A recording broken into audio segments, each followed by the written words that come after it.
If you remember the Vader voice changer, dark side M&Ms, and Anakin finally having the high ground, then you were there when Revenge of the Sith ruled the world. And in this video, we're going to take a look back at all the pre-release buzz, the avalanche of merchandise, and the magical experience of being around during production, release, and the aftermath of Star Wars Episode 3. But first, let's set the scene. Speculation has always been part of the Star Wars experience. As soon as the credits roll on one movie, we start theorizing about the sequel. But Revenge of the Sith was different. It was the last piece of a 6-part story, and it sat in the middle. So we already knew what was going to happen, we just didn't know how. By 2003, message boards grew to dominate the internet. Even the Star Wars website had its own board, which was filled with Episode 3 rumors. One of the prominent rumors was that Sidious was actually an evil clone of Palpatine, so they were two completely different people. There was also a lot of speculation over how Mace Windu would meet his end. Many people hoped it would be in a fight against Vader,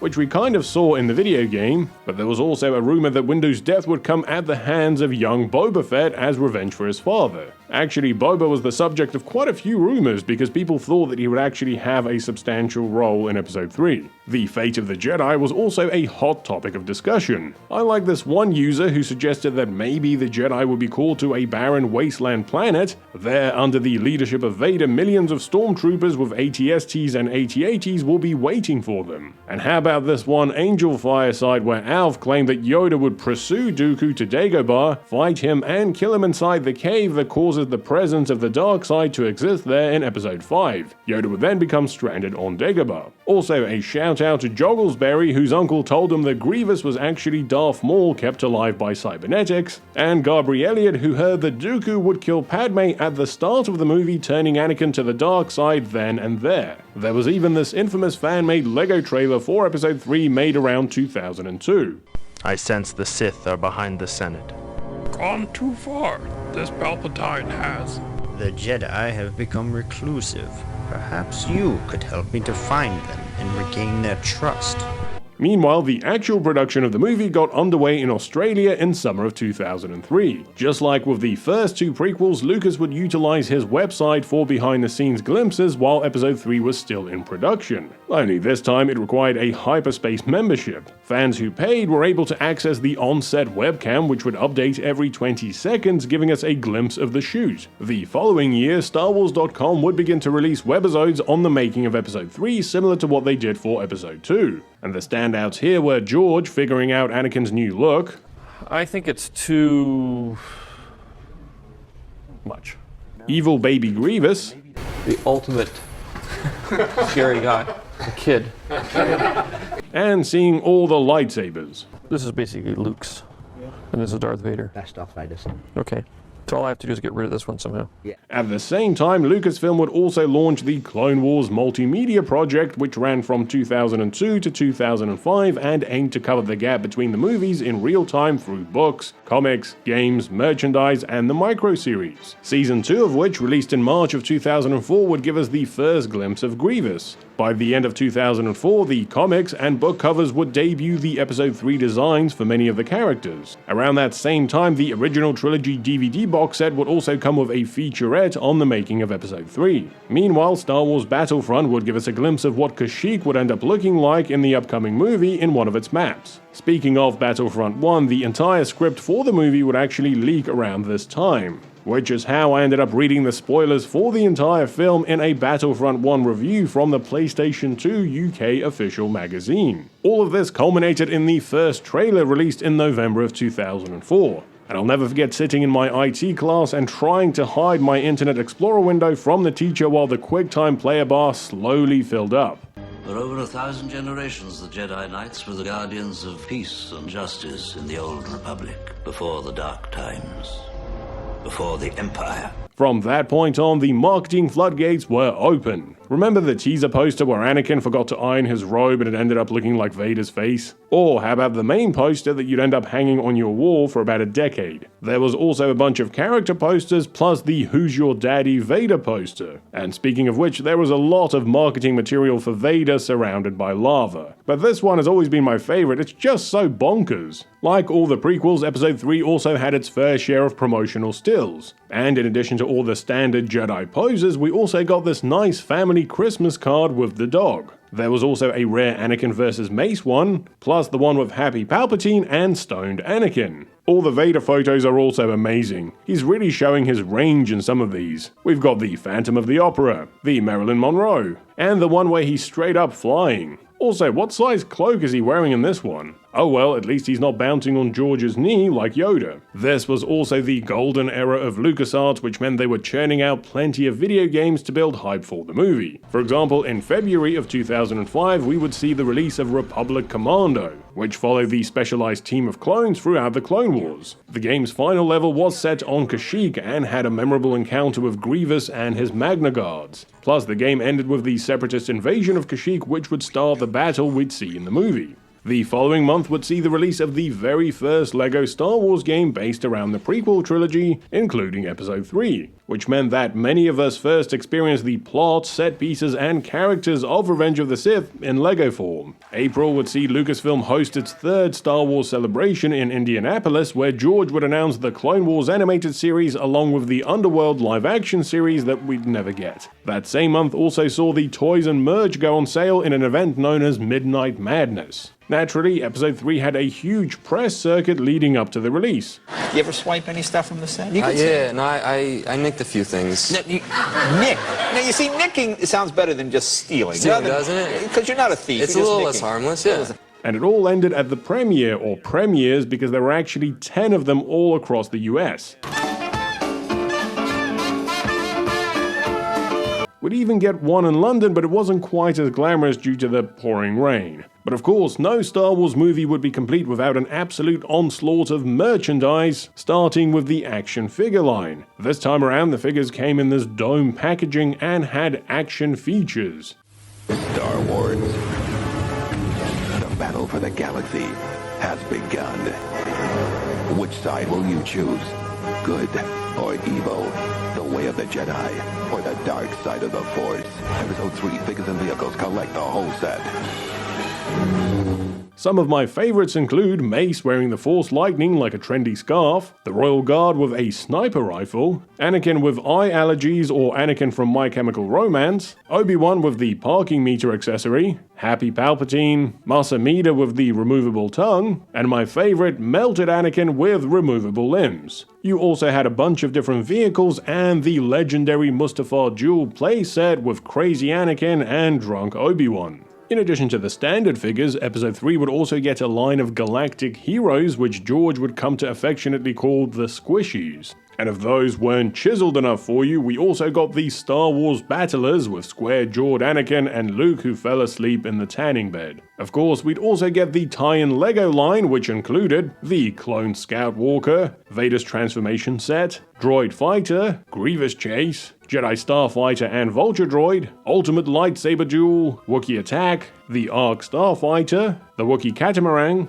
and the Big Clone Turbo Tank. This was also the first LEGO Star Wars line to move away from the yellow skin and add a lot more details to the characters' faces. And speaking of faces, who can forget the nightmare fuel that was Revenge of the Brick, a tie-in animation used to promote the line. But it wasn't just the action figures and LEGO sets. Revenge of the Sith had an absolutely mahoosive merchandise tie-in campaign which would rival Episode 1 in sheer scope and volume.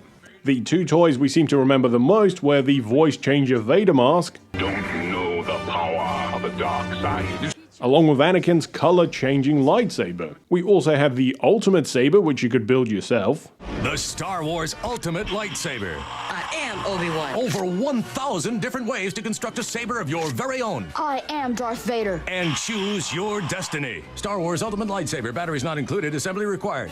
There were also the Tactics battle figures, Star Wars Tactics Battle Figure Game. You're going down. You can pick your squad, make your moves, and launch your attack. Last one standing wins. Yeah! Available now where action figures are sold. Star Wars: The Tactics. Starter set and 3-pack sold separately. and of course, who can forget the Burger King kids meal toys? Star Wars Episode 3 toys are now at Burger King. There are 31 different toys you can collect. You can wind up General Grievous, race around with the Millennium Falcon, or make Yoda do a backflip. There's one in every kids meal, only at Burger King. In addition to the kids meal figures, Burger King also ran a massive tie-in campaign.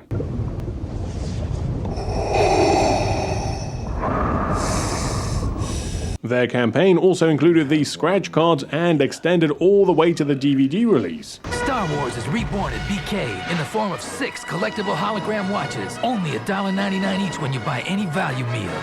Star Wars Episode 3, own it on DVD now. There was also the Diet Pepsi tie-in. That cheeseburger you do not want. I do not want that cheeseburger. Those fries give Yoda. Here, have my fries. Your drink desire you not. The Diet Pepsi, I do want. Want you not. Do not want.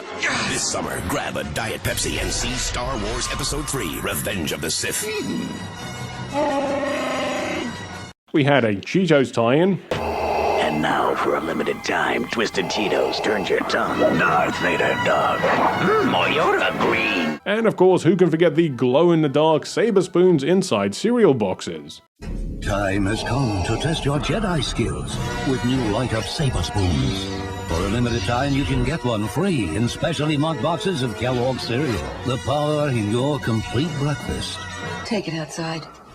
Here in the UK, we had little lightsaber puzzles inside our cereal. I still have 2 of mine. Unfortunately, my little brother decided to chew on them when he was little. Here in the UK, we also had newspapers that gave out preview DVDs. But back to things that you could eat. M&M's would join the craze by introducing the dark chocolate flavor. These dark chocolate M&M's are a good idea, but we've decided not to join the dark side. Plus, they also had their own line of figures. Meanwhile, Skittles had a tie-in web game that you could play on their website called The Hunt for General Grievous. There was also a chance to win a bunch of prizes with codes inside the pack. Conan O'Brien even had a bit about this where they spent the entire show opening packets to try and win something, and I think all they got was a screensaver. In addition to that, we also had the Mountain Dew tie-in, the 7-Eleven Slurpee Cups, Dark Side Pop-Tarts, and my favorite, the Virgin Atlantic Jedi Bath Bag. Now, naturally, Lucasfilm's publishing and Interactive Arms were also busy with their own tie-in products. As with the other prequels, Revenge of the Sith had a swarm of tie-in comics from Dark Horse. We had the 4-issue movie tie-in. The artwork for this one is pretty good, although the artists love to draw crazy reactions. The other comic lines would actually take place during and after the events of Episode 3, and did a great job of showing the Dark Times and the Jedi Purge. Star Wars books were also on fire during that time. In January of 2005, we'd get the Episode 3 prequel novel, Labyrinth of Evil, followed by the stellar movie tie-in novel by Matthew Stover. Now, I really enjoyed the first 2 prequel novelizations, but the Revenge of the Sith novel was on another level. Simply put, this novel enhances the movie in every way. For example, here is a short passage which depicts Vader's first moments from the movie. This is how it felt to be Anakin Skywalker forever. The first dawn of light in your universe brings pain. The light burns you. It will always burn you. Part of you will always lie upon black glass sand beside the lake of fire where flames chew upon your flesh. You can hear yourself breathing. It comes hard and harsh, and it scrapes nerves already raw, but you cannot stop it. You can never stop it. You cannot even slow it down. You don't even have lungs anymore. Mechanisms hardwired into your chest breathe for you. They will pump oxygen into your bloodstream forever.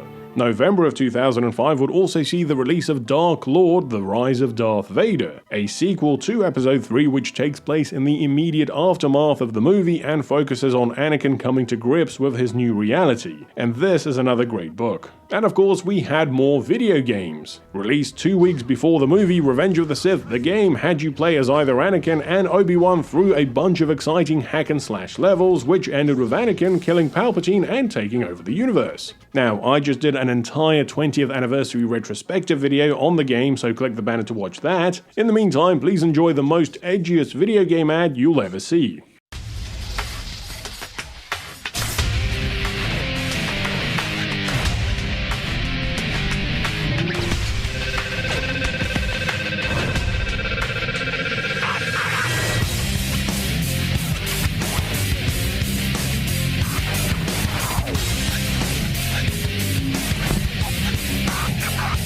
Star Wars Episode 3, Revenge of the Sith, the video game. Before you see the movie, live it. Rated T for teen.